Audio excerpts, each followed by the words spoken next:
अस्सलाम वालेकुम everyone, welcome to my channel. आज मैं आपके पास एक न्यू टॉपिक लेके हाज़िर हुई हूँ और मैं इसको आपको बहुत अच्छे से एक्सप्लेन करूँगी ताकि आपके जहन में जितने भी क्वेश्चन इस टॉपिक को रिलेटेड वो सारे ख़त्म हो जाए। ठीक है जी, तो हमारा आज का टॉपिक जो है वो ट्रांजेक्शन के हवाले से है और अकाउंटिंग के जो 5 बेसिक्स हेड्स हैं उसके हवाले से आज का हमारा ये टॉपिक है। सबसे पहले हम देखेंगे कि ट्रांजैक्शन होती क्या है, व्हाट इज़ ट्रांजैक्शन।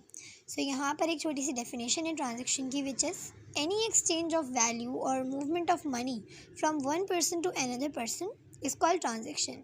यानी कि जैसे कि मैंने आपको लास्ट वीडियो में अकाउंटिंग की डेफिनेशन एक्सप्लेन की थी, जिसके अंदर हमने ये चीज़ देखी थी कि बिज़नेस में जो चीज़ आ रही है जा रही है, हमने चीज़ें ख़रीदी, चीज़ें बेची, तो इन सब चीज़ों को, ये जो चीज़ें हो रही हैं बिज़नेस के अंदर, इसे हम क्या कहते हैं, अकाउंटिंग की टर्मिनोलॉजी के अंदर हम इसे ट्रांजैक्शन कहते हैं। यानी कि बिज़नेस के अंदर कोई भी चीज़ हो रही है, यानी कि एनी एक्सचेंज ऑफ वैल्यू, कोई भी हम चीज़ एक्सचेंज करें, यानी कि ख़रीद रहे हैं या बेच रहे हैं, या movement of money from one person to another person, यानी कि हमारे पैसे एक बंदे से दूसरे बंदे की तरफ जा रहे हैं या आ रहे हैं, तो इन तमाम चीज़ों को जो बिज़नेस में ये सब हो रहा होता है इसे हम ट्रांजैक्शंस कहते हैं। ठीक है जी।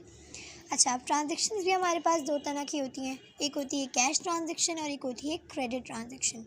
ठीक है जी। कैश ट्रांजैक्शन क्या होती है? Cash transaction which involves immediate cash receipt of payment is called cash transaction. यानी कि बिज़नेस के अंदर जितने भी हम कैश के ज़रिए से एक्सचेंज कर रहे होते हैं, यानी कि हमने किसी को चीज़ें बेची पैसे लेकर, यानी कि हमने उससे पैसों पे चीज़ें बेची, या हमने किसी से चीज़ें ख़रीदी तो वो भी हमने उससे पैसे लेके ख़रीदी। ठीक है जी। तो ये तमाम चीज़ें जो हम कैश पे कर रहे होते हैं, पैसों पे कर रहे होते हैं, ये तमाम हमारी आ जाती हैं कैश ट्रांजैक्शन के अंदर। ठीक है जी। और सेकंड हमारी टाइप है क्रेडिट ट्रांजैक्शन। क्रेडिट ट्रांजैक्शन क्या होता है? A transaction not involving immediate cash receipt of payment, यानी कि इसके अंदर आप फ़ौरन कैश पे नहीं करते हो। इस क्रेडिट हम उर्दू में अगर देखें तो क्रेडिट का मतलब होता है उधार पे देना किसी चीज़ को। ठीक है जी। तो यानी कि हम अगर किसी को चीज़ें बेच रहे हैं तो उधार पे बेच रहे हैं, पैसे हमें मिलेंगे लेकिन नॉट इन्वॉल्विंग इमीडिएट मतलब फ़ौरन, यानी कि फ़ौरन हमें कैश की रिसिप्ट या पेमेंट नहीं होगी, ना ही हम फ़ौरन ही पैसे रिसीव करेंगे, ना ही फ़ौरन हम पैसे पे करेंगे। ठीक है जी। नाउ अब हम अपने नेक्स्ट टॉपिक की तरफ मूव करेंगे, जो है व्हाट इज़ अकाउंट। अकाउंट क्या होता है? ट्रांजैक्शन के बारे में हमने पढ़ लिया। अब जितना भी जो हम ट्रांजैक्शन का हमारा रिकॉर्ड है, यानी कि record of all the transaction related to a particular person और आइटम इज़ कॉल्ड अकाउंट। यानी कि अभी हमने पीछे पढ़ा कि बिज़नेस के अंदर जितनी भी चीज़ें हो रही हैं वो सब हमारी क्या कहलाती हैं? ट्रांजैक्शंस। और उन तमाम ट्रांजैक्शंस को हम जिस चीज़ के अंदर रिकॉर्ड कर रहे हैं उसको हम क्या कहते हैं? अकाउंट। ठीक है जी। अब अकाउंट की क्लासिफिकेशन 5 चीज़ों पे डिपेंड करती है, यानी कि 5 चीज़ें जो है वो अकाउंट्स क्लासीफाई हो रहे हैं 5 चीज़ों के अंदर। Assets, liability, capital, revenue and expenses. ये 5 चीज़ें ऐसी हैं जिस पर हमारी पूरी अकाउंटिंग जो है वो बेस कर रही है। ठीक है जी।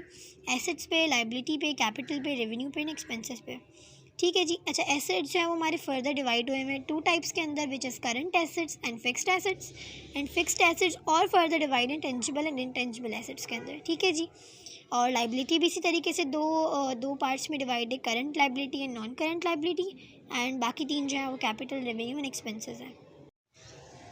उम्मीद है कि आप लोगों को ये चीज़ें अच्छे से समझ में आ गई होंगी। अगर वीडियो अच्छी लगे तो चैनल को लाइक सब्सक्राइब कीजिएगा और मुझे कमेंट में बताइएगा कि आपने जो है वो इस वीडियो से क्या सीखा और आपको ये वीडियो कैसा लगा। Thank you.